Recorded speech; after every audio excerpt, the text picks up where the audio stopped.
सना, जैसे कि फयाज साहब ने कहा कि इंडिया को आइडिया था कि पाकिस्तान का ऐसा जवाब हो सकता है, तो इसे फिर भारत की बेवकूफ़ी कहा जाए या फिर इंडियन मीडिया का प्रेशर?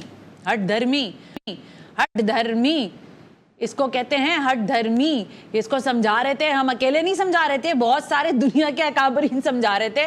हम तो कह रहे थे कि भाई न्यूट्रल वेन्यू पे करवा लो इन्वेस्टिगेशन, नहीं समझ आ रही थी, हमारी बात समझ नहीं आई। अमेरिका से मार्को रूबियो ने फोन करके समझाया, उनकी समझ नहीं आई।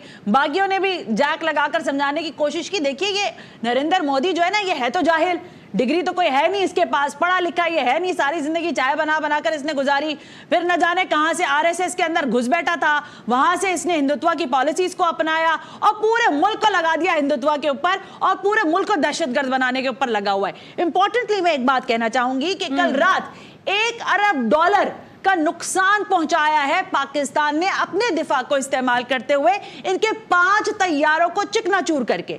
अभी बदला बाकी है उन मासूम 26-14 का, उन मसाजिद का, उन तमाम तर लैंड्स पर गिरने वाले एक एक खून का बदला अभी बाकी है और यह बदला लिया जाएगा।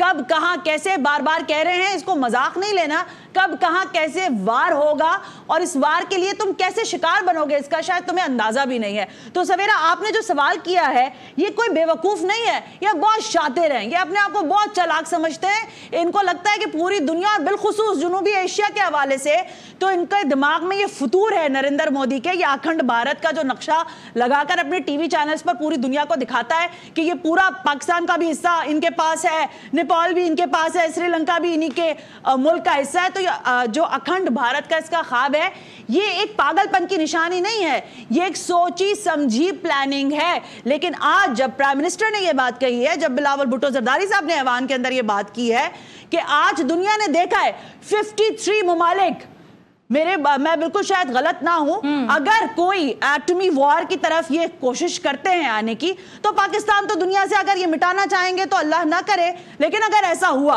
तो 53 इस्लामी ममालिक बचेंगे इसको जवाब देने के लिए। ईरान भी है, सऊदी अरब भी है, कतर भी है, ओमान भी है, और मैं किस किस का नाम लूं, तुर्किया भी है और बाकी सारे ममालिक भी हैं। लेकिन इंडिया का कोई नाम लेवा नहीं होगा। एक बम गिरेगा, उसके बाद हिंदुत्व भी बॉस होगी, नरेंद्र मोदी की अर्थियां उठेगी और ये दिन दूर नहीं है। ये करके देख ले, फेंके ना एक एटम बम अगर हिम्मत है तो।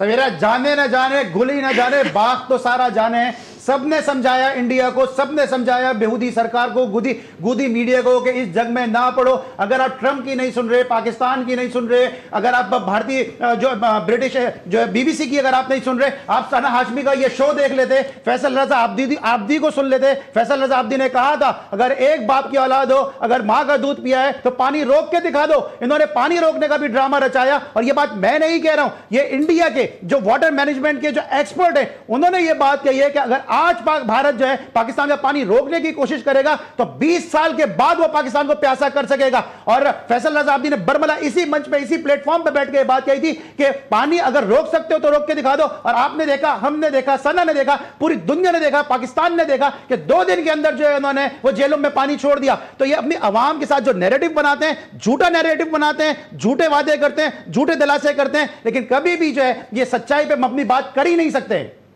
अली सलमान, बिल्कुल आप दुरुस्त फरमा रहे हैं। और अगर वो पानी रोक लेगा तो हमारे पास भी बहुत से ऑप्शंस हैं, हम भी शिमला मुआहदा मुअत्तल कर सकते हैं और दीगर ऑप्शंस भी इस्तेमाल कर सकते हैं।